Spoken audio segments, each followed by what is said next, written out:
Hi നമസ്കാരം. അപ്പോൾ എല്ലാവർക്കും ഒരു പുതിയ വീഡിയോയിലേക്ക് സ്വാഗതം. അപ്പോൾ ഇന്നത്തെ വീഡിയോയിൽ ഞാൻ 2-3 സിമ്പിളായിട്ടുള്ള റെസിപ്പീസ് കാണിക്കുന്നുണ്ട് കേട്ടോ, ഉച്ചയ്ക്കത്തേക്കുള്ളത്. അതായത് ഇപ്പോൾ കുട്ടികൾക്കായാലും നമുക്ക് കൊടുത്തയക്കാനും ഓഫീസിൽ കൊണ്ടുപോകാനും എന്തായാലും പെട്ടെന്ന് നമുക്ക് ചെയ്യാൻ പറ്റിയ 2-3 റെസിപ്പി ഞാൻ കാണിച്ചു തരാം കേട്ടോ. അപ്പം നിങ്ങൾ ആദ്യമായിട്ടാണ് വീഡിയോ കാണുന്നുണ്ടെങ്കിൽ, വീഡിയോ ഇഷ്ടമായിരുന്നുണ്ടെങ്കിൽ ഒന്ന് ലൈക്കും സബ്സ്ക്രൈബും കമൻറ്റൊക്കെ ചെയ്യാം കേട്ടോ. അപ്പോൾ ഞാൻ രാവിലെ തന്നെ ചായയൊക്കെ ഉണ്ടാക്കി, രാവിലെ ചായയൊക്കെ ഉണ്ടാക്കി കുടിച്ചിട്ടോ. അതിന് ശേഷമാണ് ഞാൻ ഉച്ചക്കത്തേക്കുള്ളത് നോക്കിയത്. അപ്പം ഫസ്റ്റ് നമുക്കൊരു വെണ്ടക്കായ തോരൻ ഉണ്ടാക്കാം. അതിന് ഞാൻ എടുത്തേക്കുന്നത് കുറച്ച് വെണ്ടക്കായും പിന്നെ പച്ചമുളകാണ് ഇട്ടേക്കുന്നത്. പിന്നെ ഒരു ചട്ടി വെച്ച് ചൂടായതിന് ശേഷം അതിൽ കടുക് പൊട്ടിക്കുക, സവാള ഇട്ട് നല്ലോണം വഴറ്റുക.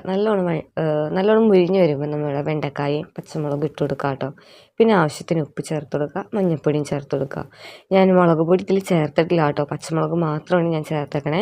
ഇനിയിപ്പോൾ മുളക് പൊടി ആവശ്യമുണ്ടെന്ന് കുറച്ച് കളറൊക്കെ വേണമെന്നുണ്ടെങ്കിൽ ഒരു ഇത്തിരിക്കോളം മുളക് പൊടിയും കൂടി ഇട്ട് കൊടുക്കുക കേട്ടോ. അതിനനുസരിച്ച് നമ്മൾ പച്ചമുളകിൻ്റെ അളവൊന്ന് കുറച്ചാൽ മതി. അപ്പോൾ അതേ നമ്മുടെ പെട്ടെന്ന് ഒരു വെണ്ടയ്ക്കകത്ത് റെഡി ആയത് കണ്ടോ. അത് കഴിഞ്ഞ് പിന്നെ ഞാൻ കുറച്ച് മീൻ വറുക്കണ്ട കേട്ടോ. ചാളയാണ് കിട്ടിയത്. അപ്പോൾ അതൊന്ന് വറുക്കാമെന്ന് വിചാരിച്ചു. സാധാ മസാലപ്പൊടി തന്നെ കേട്ടോ എടുത്ത് തന്നെ, മുളക് പൊടി, മഞ്ഞൾപ്പൊടി, ഉപ്പും ഇത്ര എടുത്തുള്ളൂ കേട്ടോ. അതിൽ കുറച്ചൊന്ന് വെള്ളം ചേർത്ത് നന്നായിട്ടൊന്ന് മിക്സ് ചെയ്തതിന് ശേഷം ഞാൻ ചാളയൊക്കെ നന്നാക്കി വെച്ചത് പിന്നെ അത് ഇതേപോലെ വരിഞ്ഞെടുത്തിട്ടുണ്ട്. അതൊക്കെ ഇട്ടൊന്ന് നന്നായിട്ട് മിക്സ് ചെയ്തെടുത്തു. പിന്നെ കുറച്ചൊരു അരമണിക്കൂർ മസാല പുരട്ടി നമുക്ക് മാറ്റി വെക്കാം കേട്ടോ. അതിന് ശേഷം നമുക്ക് നന്നായിട്ട് വറുത്തെടുക്കാം.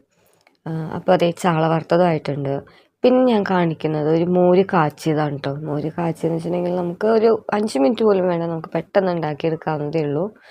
അതിൻ്റെ ഒരു ചട്ടി വെച്ച് കടുക് പൊട്ടിച്ചതിന് ശേഷം അതിൽ ഇഞ്ചിയും പിന്നെ വെളുത്തുള്ളിയില്ല കേട്ടോ, ഇഞ്ചിയും പിന്നെ വറ്റൽമുളകും വേപ്പിലയും പിന്നെ പച്ചമുളകും ഇതിട്ട് നന്നായിട്ടൊന്ന് മുരിക്കുക. എന്നിട്ട് കുറച്ച് മഞ്ഞൾപ്പൊടി ഇട്ട് കൊടുക്കുക, ഒരു മുളക് പൊടി കേട്ടോ, കളറിന് വേണ്ടി മാത്രമാണ് ഇട്ട് കൊടുത്തിട്ടുണ്ട്. പിന്നെ ഞാൻ കുറച്ചൊന്ന് വെള്ളം ഒഴിച്ച് കൊടുത്തോട്ടോ, പെട്ടെന്നൊന്ന് കരിയാണ്ടിരിക്കാൻ വേണ്ടി. അതിന് ശേഷം ഞാൻ നമ്മുടെ തൈര് പാക്കറ്റ് തൈരുള്ളത് അടിച്ചിട്ട് മോര് പോലെ ആക്കിയിട്ട് ഒഴിച്ചു. പിന്നെ ആവശ്യത്തിന് ഉപ്പും കൂടി ചേർത്ത് എടുത്തട്ടോ. അപ്പോൾ അതേ നമ്മുടെ മോര് കാച്ചിയതും റെഡി ആയിട്ടുണ്ട്. അപ്പോൾ ഇപ്പോൾ തൈരല്ല മോര് തന്നെയാണെന്നുണ്ടെങ്കിൽ നേരിട്ട് മോര് തന്നെ ഇട്ട് ഒഴിക്കാം കേട്ടോ. അപ്പോൾ എൻ്റെ കയ്യിൽ തൈരായതുകൊണ്ട് മിക്സിയിലിട്ടൊന്ന് അടിച്ചിട്ടെടുത്തതാണ്, കുറച്ച് വെള്ളം കൂടി ഒഴിച്ചെടുക്കാം കേട്ടോ. അപ്പോൾ അതേ മോര് കാച്ചിയതും റെഡി ആയിട്ടുണ്ട്.